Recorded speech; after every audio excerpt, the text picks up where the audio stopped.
të rikthimit më të fuqishëm në historinë e njerëzimit, presidenti Donald Trump në Shtëpinë e Bardhë mendoj se ishte akti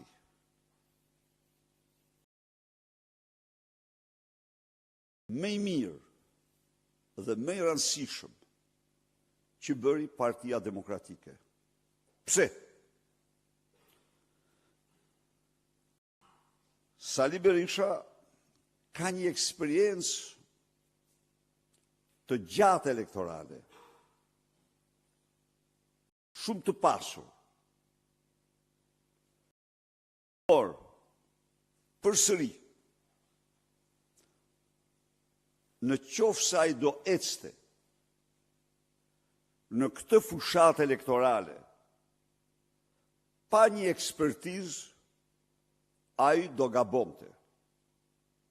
Ai do gabonte. Pse merret këshilltari elektoral? Këshilltari elektoral merret si një garant i bashkëkohësisë së fushatës. Dhe unë besoj se ai drejtoi fushatën më të suksesshme në histori. Dhe ai solli ekspertizën e tij, solli vlerësimet e tij. Bashkëpunim i ngushtë, bashkëpunim shumë i ngushtë, intensiv, i frutshëm, midis partisë sonë dhe Krishna Civita. Por, dhe instruksionet, udhëzimet, sigurisht që janë marrë parasysh plotësisht. Por çfarë tregon kjo? Kjo tregon qartë se farsa elektorale, atë që kam theksuar, farsa elektorale nuk fitohet kur nga opozita. Nuk fitohet kur nga opozita.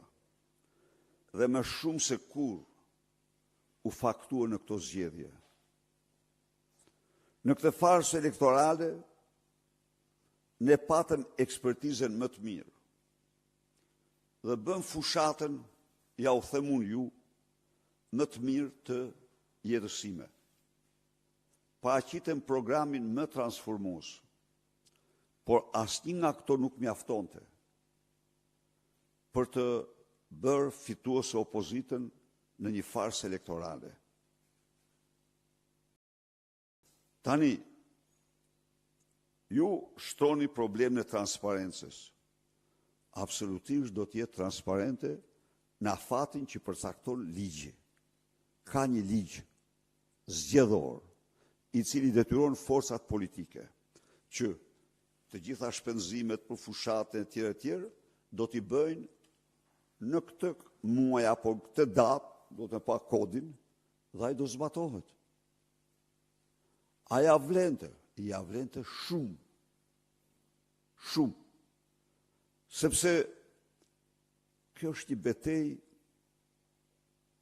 e një rëndësie të jashtëzakonshme për fatin e Shqipërisë dhe demokracisë.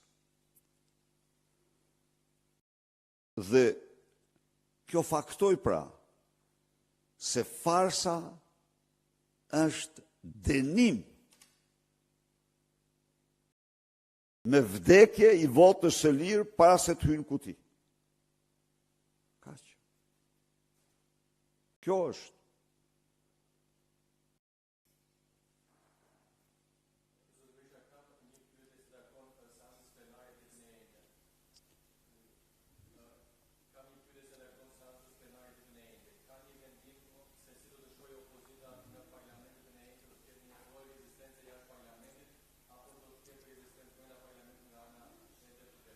Opozita në parlament do të denancoj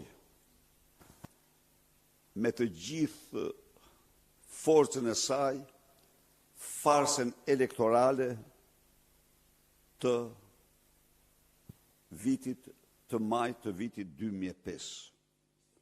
Tani për 2025, më falë. Tani për opozitën nuk ka. Tema qendrore është farsa elektorale dhe narko-diktatori që organizoi farsën. Është e përqendruar totalisht në këto.